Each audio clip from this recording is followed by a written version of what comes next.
Hey there everybody, my name is Neolio and welcome to another episode of Cities Skylines. As always, I have a nice cup of coffee here to get me going for this episode. So today we're doing some residential work. We've got quite a residential demand, so I figured we should sort of start creating like another suburb just to try and meet the demands so that we won't have any troubles with any other builds. We want to do more commercial builds or more industrial builds. So we're working on a suburb today. It's going to be primarily focused around the Riverside, so basically the river that goes in between the main part of the city and then the more sort of downtown area. So we're just starting off with doing the basic road layout.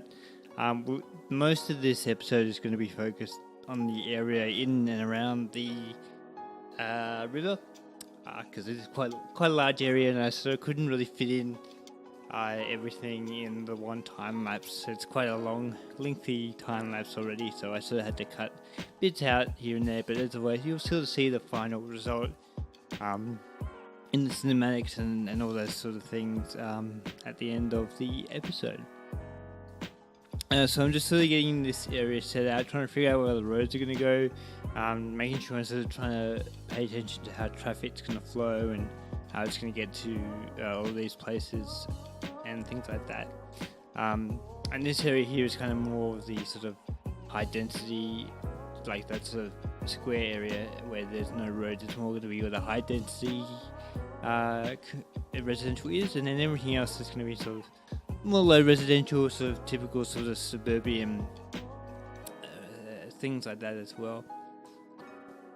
In this episode, I'm making heavy use of the I think it's the American electric houses, because they sort of seem to be they're quite nice assets to use, and they're sort of fitting well compared to sort of the vanilla houses as well. And then using obviously find it to sort of manually place these as well. But also so they don't despawn, and I can sort of add extra details like fences and trees and stuff like that, which sort of makes the suburbs look a bit more realistic. Like I find with cities, the default ones, they don't really have any sort of fences or anything like that. Like some do, but it's usually only on one side, and so it kind of looks a bit messy. It doesn't look like proper like blocks of properties and stuff like that. So by adding these houses, it'll look a bit more realistic, making them so they're not despawnable, and then sort of adding like fences and walls. It just kind of adds to that whole realism thing to it. And on that note, the other thing I also do is I try to sort of use trees to mark out the boundaries of each neighborhood, rather than using fences, just to cut back on the prop count. I know you can put fences like in the actual asset editor, but this way you can sort of customize it a bit more and not have it the same for every house. And it still works out pretty well, like the combination of fences and trees. So basically I use trees in bunches where a fence might be, but I don't put a fence there because you're not going to be able to actually see that there isn't a fence there unless you sort of go into like first person view, which is not really something you would do anyway, and it's not like something you're going to see on these time lapses and cinematics. And yeah, I still put some fences where there are not many trees, just to sort of give the idea that there is a fence and sort of give off the illusion that all these properties have sort of bounding fences that mark off each property, I guess. Also doing some work with like walkways and sort of pedestrian paths that might go behind the houses, so they might go past a small nature reserve or into a little park as well, just because you don't really have just streets and houses. Usually there are like sort of pedestrian pathways in between these, all through areas that don't have any particular roads as well, rather than just sort of being houses and streets. Maybe more in the inner city perhaps, but in more sort of suburban areas things are a bit more spaced out. They've got a little bit more room to sort of play around, and generally I guess they sort of like to influence more like pedestrian traffic and people walking, like so people want to walk their dogs or walk to the park and stuff like that. So that's kind of why I'm putting these little back alley parts here that people can sort of use to get around the neighborhood. And then here I'm just sort of starting to put in some of the higher residential areas. This area actually turned out quite nice. I didn't actually record it because I was getting like towards the end of the episode. I had quite a lot of footage. I did the rest of that area like off camera, and I kind of wish I had got some of it on camera because it turned out very well and it was a fun sort of area to do. So it would have been good to be able to show the progress of that, but not a huge deal. Like, I mean, the focus of this episode was around the river. As you can see, I'm not really doing that just yet. I'm just trying to get the basis of this suburb sorted out, and then I sort of start focusing in on the riverfront and sort of doing up like a nice path there, and then putting in like a rowing shed that's sort of for the local, I guess, rowing team or like rowing sports and stuff like that. Which is still a lot of fun to do. It's quite good, and it's just something to add to a suburb that's just not houses. Like, it's good to try and find something unique to that suburb to put in. Otherwise, you just put houses, and that's kind of all there is to the suburb, which is not far from reality, but it just sort of doesn't make for as interesting content. So I tried to think of a few things to put in there that was a bit different. Not so much the park, but the rowing shed is kind of that main point of difference, and that was quite fun to do as well. And I've also started to play around with the procedural objects mod. You don't really see it in this episode, but I do use it off camera, mainly because I was just kind of trying to figure out how to use it. I watched Pug Gaming's tutorial on this one, and it was really well thought out. Like, it was a well constructed tutorial, and it sort of made sense very quickly for me, so that was really cool. So if you're sort of into that, definitely check it out because it helped me a lot. And once you know how to use it, it's really simple to use, a little bit finicky but incredibly powerful, like just like a huge game changer. Because the great thing about it is you can actually take objects from Cities Skylines, so like chairs and houses and buildings, and you can actually turn them into procedural objects, and then you can actually edit them, in any way. You can make them bigger, you can make them smaller, you can rotate them, scale them, you can raise them up. There are some pretty endless possibilities. Combine that with actually being able to add your own textures. It's almost like an in-game 3D modeler program, if that kind of makes sense. I know it sounds really weird, like why would you 3D model in-game, but it's really good. And I think the each procedural object doesn't actually count towards the prop limit, which is another benefit, because you can sort of make all these custom props and they're not really going to contribute to the prop count.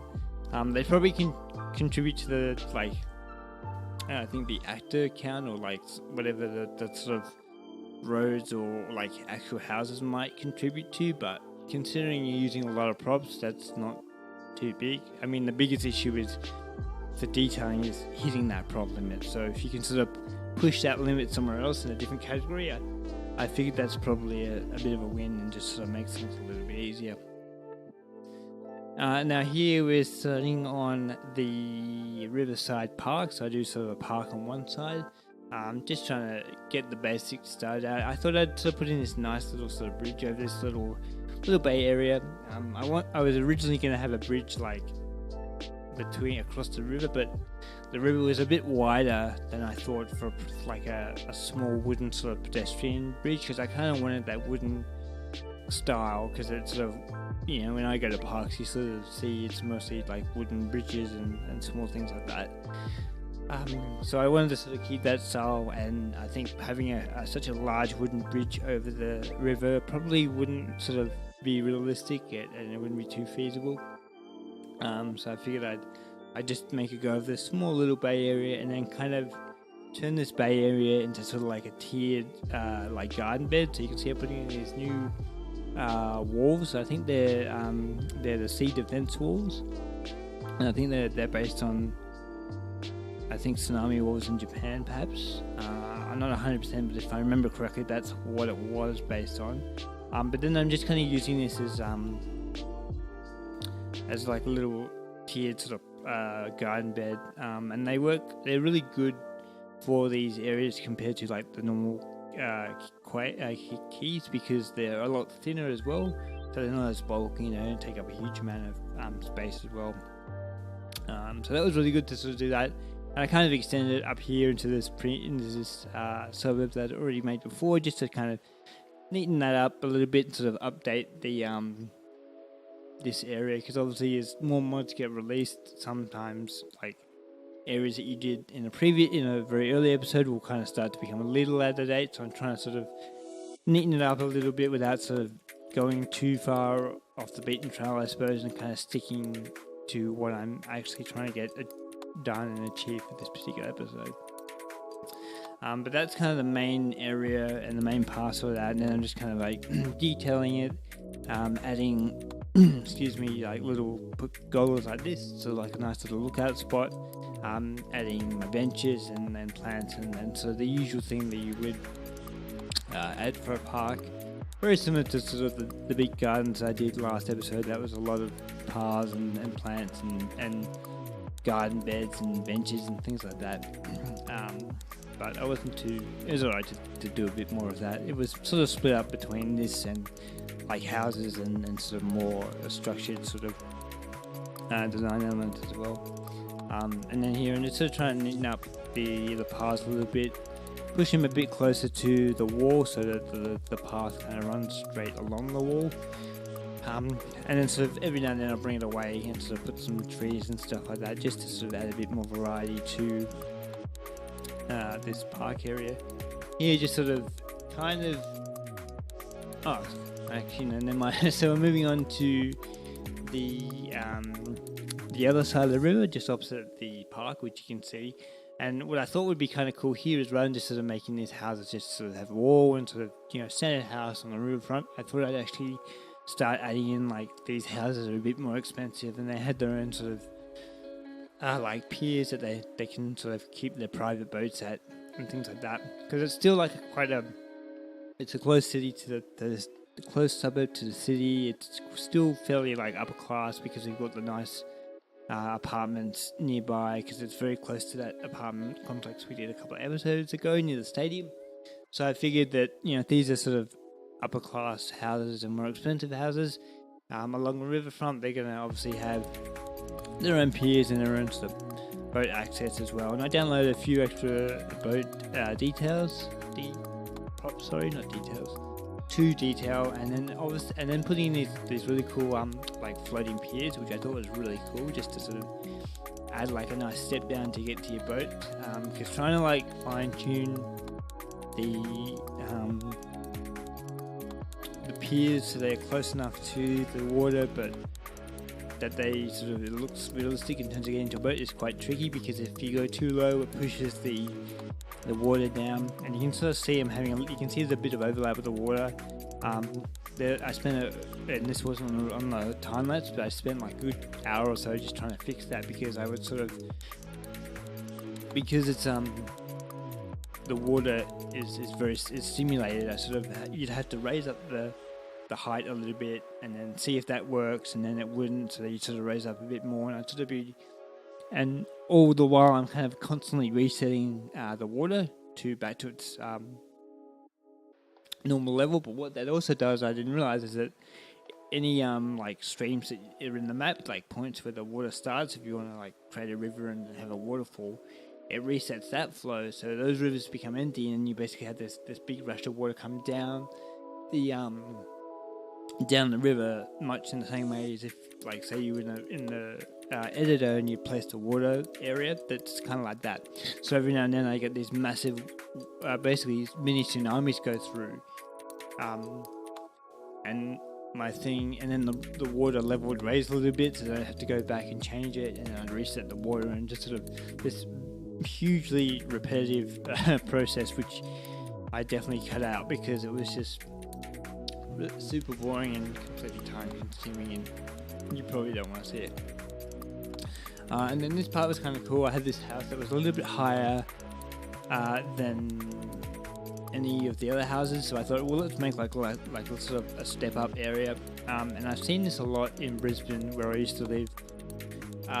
They had a lot of houses on the waterfront, but there was quite a hilly area, so there was quite a drop to their own sort of personal pier. So they had these sort of tracks or trails that would go down from the house to the water side, and they'd be quite elaborate. Like some of them would sort of zigzag down the hill, and some would have these sort of lookouts or concrete areas as well. So I thought it was kind of a good opportunity to play around with this elevation and that sort of thing. And obviously now with the type of mods we have, it's just a lot easier to make these work and to make these look right. Whereas before, it would be very tricky and very cumbersome to be able to do this and make it look good as well. So it's a lot of fun to do these elevated things. There's a lot of room for creativity and a lot of room to play with different things. And when you've got trees with long trunks, you can sort of squeeze them in there, and they still look like they're properly rooted on the ground that you've created there as well. So that was really cool. But you can see here there's still that leak of water, and it's basically just a lot of the off-camera stuff was just me trying to fix that up. Here was kind of cool. Like I had these sort of fences that weren't terrain conforming because it looks kind of weird, and I sort of was trying to figure out how to make them work. So I sort of had these, and I've seen them before, like these sort of concrete walls, and then they have like a wooden fence on top. Usually in hilly suburbs where like different properties will have slightly different elevations to the house next to it. So if they're on like down the side of a hill, you find it happens quite a lot. So that was a lot of fun to do. And then I rode up to the rowing shed or the rowing club. I didn't realise we'd already gotten halfway, but this is one of my favourite parts of this build. I had the idea of this is my sort of thing to sort of spice it up a bit rather than just doing like standard neighbourhood with houses. Was I thought, well, we're near the river, so as well as a park, why don't we add in like a rowing shed? I thought that was really cool. I saw some assets that kind of worked. So these little sheds are actually like they're industrial assets or industrial buildings, but they sort of looked like they could work well for like a shed to store like your rowboats and maybe any other boats. So maybe it could be like a communal rowing area where there's several clubs that train here, so they all got to sort of keep their boats in there, because rowboats can go quite long, especially if you've seen a dragon boat. They're very long boats and very thin as well. But we had a lot of good assets for it. We had these little boats here, which obviously isn't a rowboat. I couldn't find a rowboat per se, but we had these nice like trailers which looked like they could carry like a stack of rowboats to the training area, and that sort of put a few cars there, like it's sort of parked and moored there, and sort of got their boats out, and they've gone for a row as well. So that was really cool. And then trying to make that sort of I guess boat ramp go into the ground, because the river had quite a deep bottom, so that it sort of looked like this ramp just kind of just ended and didn't go into the actual ground. So I had to sort of raise the terrain and fix that up, and that sort of causes another mini tsunami later on. I don't know if I cut it out, so I just sort of fixed that. But then I'm sort of adding some more trees, playing around with different types of assets. I thought I saw something which looked like a cool like a rack, like a slanted rack that they hang all the boats up on, but it was just a little too big, so I didn't put it there. And I couldn't actually use the procedural objects mod to scale that particular one because it was terrain conforming. So I think the procedural objects mod doesn't really work with terrain conforming assets. I'm guessing because the actual asset changes when it's on a slope, so maybe that might disrupt the mod or something. I'm not entirely sure, but it doesn't quite work with them. So I didn't get to use those like sort of stacked things that you would put the rowboats on, which is fine. Like I think I might have used something else or something like that, but I mean it still looks good in the end as well. And then I'm just, like I said, just putting these trees around, trying to detail this cliff a bit more, make it look a bit more interesting than the sort of standard texture I've got there. adding in some sort of floor rocks, and then putting some bushes in between that, and just sort of trying to add that sort of realistic cliff face where it's not always a straight drop with rocks. There's usually like plants and shrubs that kind of grow within that and things like that. But you can see here it actually looks quite nice, and I'm really sort of quite happy with how it worked out. I did actually have to make this twice because I quick saved and I loaded the wrong save and then started working on another area. So I had the recordings there, but like if I were to continue recording it, some areas would not have this drawing construction there, and so it would look kind of weird, like I'd sort of gone back in time, which isn't a big deal, but I didn't quite like that idea, so I had to go back and sort of redesign it again. But because I've already recorded, I just sort of had that like a freeze frame of what it looked like beside me, and I just sort of tried to build it, object for object as close as I could.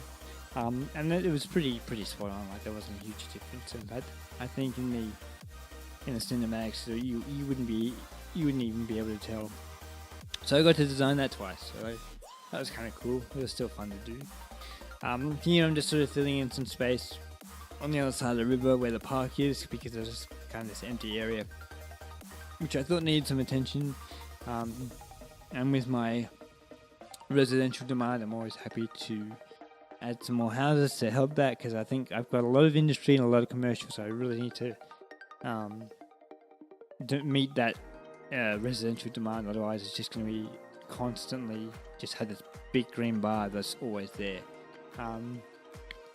I did one time put on like full demand for everything, but I found that didn't quite work because I'd suddenly get like this the commercial would need goods because the demand didn't accurately show the actual demand, and it kind of did some really weird things. So I don't really use that. Otherwise, it's a shame it doesn't work too well when that sort of happens, because it's sort of less things to worry about. But I mean, I guess it kind of helps come up with ideas for the next episodes, I guess.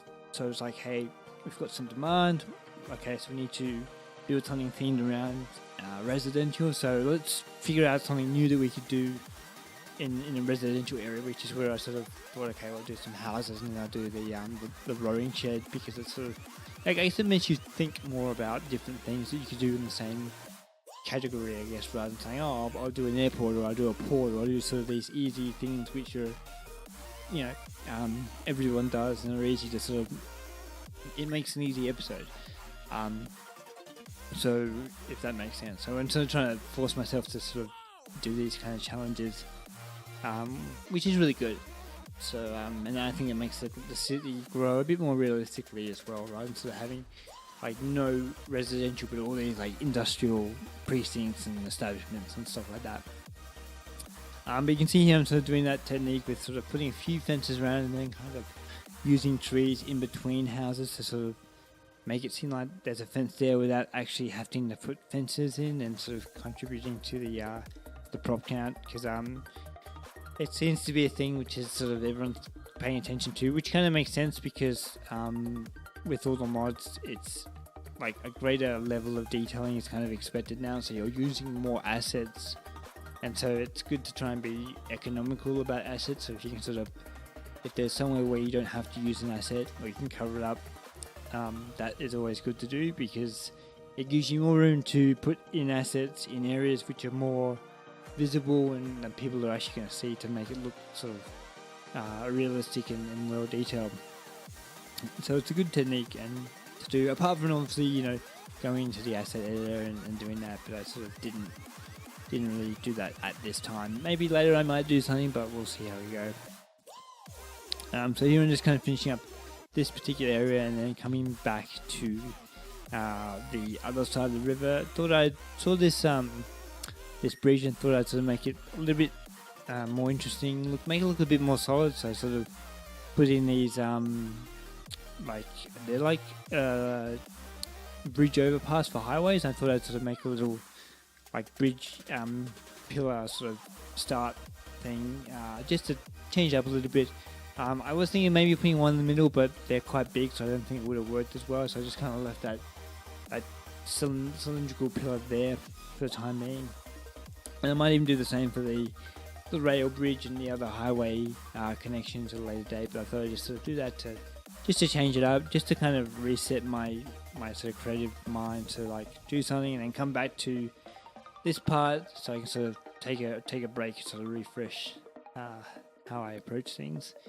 And I think that works really well with sort of jumping around different areas and sort of give yourself a break, because sometimes you get really, I guess, creatively fatigued, and then you either do the same thing over and over again, or you just can't think of ideas. So it's good to break it up with different types of builds to sort of keep that freshness and your creativity going, and not have it dry up where you're struggling to sort of make something as well. So that's always a nice little thing to try and do, and it applies to any creative profession. It's good for your progression, because just to sort of help you reset your mind. Anyway, before I say refresh and reset too many times, let's continue on. Again, just kind of putting in these trees and fences, putting this nice rear walkway in with nice sort of shade cover and stuff like that. And here I'm just sort of putting in all these trees. You can see I've left out those fences, and then I've basically covered up with trees, so it looks like they're or sort of gives the indication that there is a fence line there, but it's not actually there in terms of props as well. I always do the back fences because they're a bit easier to spot, and you're always really going to see them as opposed to the side fences. So that's kind of why I do that as well. And they've got a really good set of trees actually for this, like really nice bushy trees, so you can't sort of see through them as much, which is really nice. And you can see right there's my issue with the floods of the river. So what I would have done is reset the water level, and then after it takes a while, after a good 10-15 minutes, all this water kind of like floods through and bursts over the river banks. So I cut a lot of that out. In fact, I think that's why I started to fix it, and then realised that this isn't gonna work immediately. So I decided to sort of stop recording and fix it, and then sort of move on to something else, which is the school area. So I sort of did up a nice little car park next to the oval, which is kind of like, it's one of those ovals that's kind of like part of the school, but kind of not. So it's like a public oval that the school will probably use from time to time, but like obviously the general public can use it as well. And then here I sort of started to make some playground equipment, started using the wall networks and ploppable asphalts to make interesting sort of leveled area where the children might sit. And this could be like a little area where people might play like handball or something like that. So I sort of had this area surrounded so that like there was sort of this particular sort of, I guess, communal area for the kids, and they can sort of, eat their lunch or like sit back and wait for their turn to play like a sport or handball or something like that.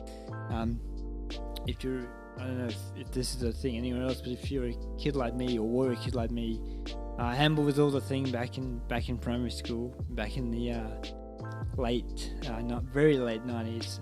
It was sort of like a big thing, and even in the early 2000s in high school there was a bit of that.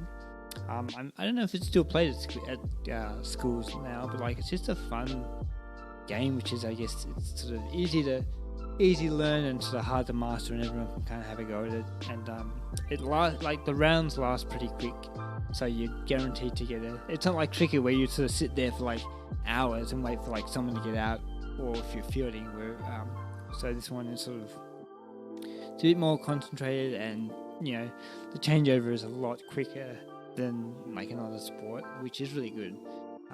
So that was always a lot of fun. So I can see now why it was quite popular because of that reason as well. And then here I'm just sort of detailing this other car park that's on the oval, just sort of seeing where the cars go and sort of making these areas where cars can't go. And then what I'll do is start using like planters to sort of make this area look a bit nicer, rather than just sort of having this sort of concrete sort of dirt area and sort of plain asphalt sort of thing. So I'm taking all these different shaped planters and trying to create a custom sort of shape, which you can obviously do now with the procedural objects mod. So we could like play around with planters with this mod because of the sort of very custom sort of shapes that you sort of get things in. To be able to like make a custom shape with one planter it's going to be really cool. So I did it off camera with one thing, just to sort of fit a shape, and yeah, it's going to save a lot of prop count in the long run. So I look forward to using it a lot more in future episodes.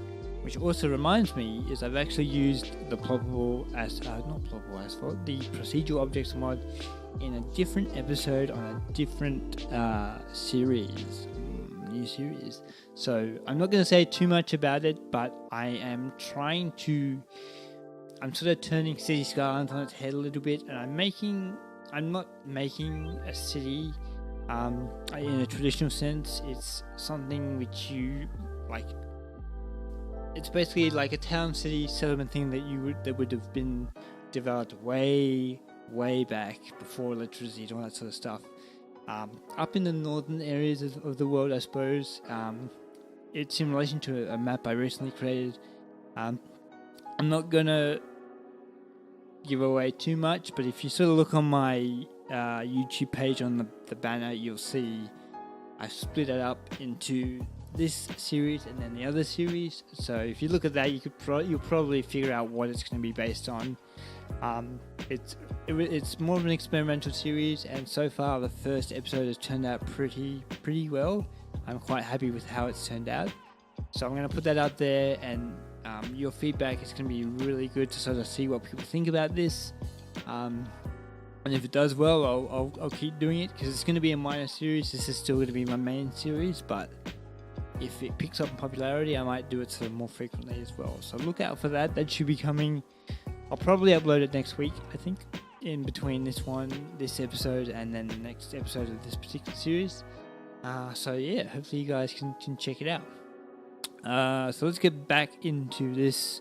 As you can see, some more flooding issues there with the river. That eventually gets sorted out, which is good. It took a lot of just tweaking, and you can see here actually is where you can see there's no rowing shed. So I didn't quite block out that area when I accidentally reloaded the save. So this is before I had to rebuild it, but all this stuff stays there, and you can see it's back there again.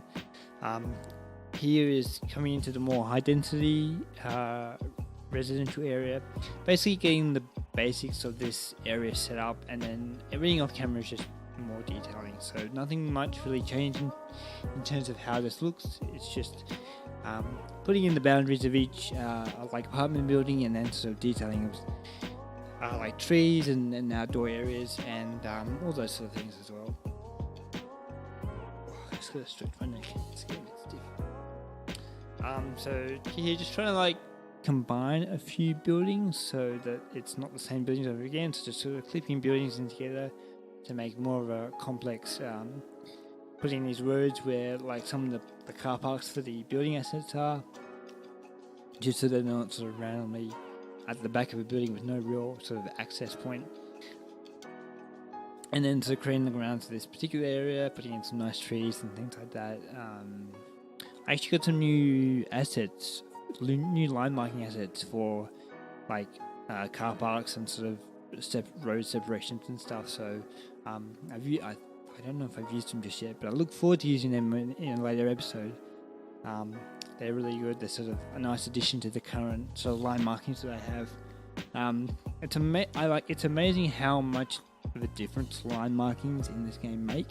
They just make the roads look so much better, and you think it'd be such a minor thing, but I think with any detailing, it's always the small little touches that would maybe seemingly go unnoticed that have the biggest impact, because it just kind of brings it all together. It's sort of like the glue that holds everything together with sort of City Skylines detailing.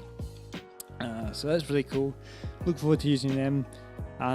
And then I'm sort of here, I'm trying to put walls where the ramps are, because one thing I don't like is that you can't have like raised areas without having like a solid wall to the ground. It's got to be on these pillars. So I'm trying to sort of fix that and make it look a bit more realistic as well. Also because the bridge that I've used further up, it actually like drops the terrain level a bit. I Don't know why. I think it's because I've actually lowered it a little bit and the terrain just kind of freaks out. So I'm sort of using the walls to kind of cover up that area, cover up this sort of chasm that's kind of in the middle of the suburb. But here we're just doing some general detailing and sort of layout setup for all these apartment buildings, getting all the car parks sorted out. This car was kind of interesting because I used a big one and it kind of clipped through this building, but I decided to kind of go with it because I thought, well, this will kind of make like an interesting shape of car park, like away from the sort of really traditional clean and like sort of rectangle one. So it was kind of cool to sort of throw some different shapes in there and play around with the different layout. And I used this car park to try out some detailing for like a bicycle sort of parking area where you might be able to like keep your bikes there and tie them up to like a pole or maybe like a motorcycle. So you'll see me do that around this area where it sort of funnels into the exit. You'll see me make use of this area that doesn't really have anything in it. No, you won't because I didn't record it. But that's it for this episode. You can see all that stuff I was talking about here in the time lapse. You can see the details, or the difference in details, quite big. But that's going to do it for this episode. Thank you all for watching again. And don't forget to check out the new series and the first episode new series, which is kind of like a pilot episode, which hopefully will be out next week. But until then, I'll see you next time. See ya.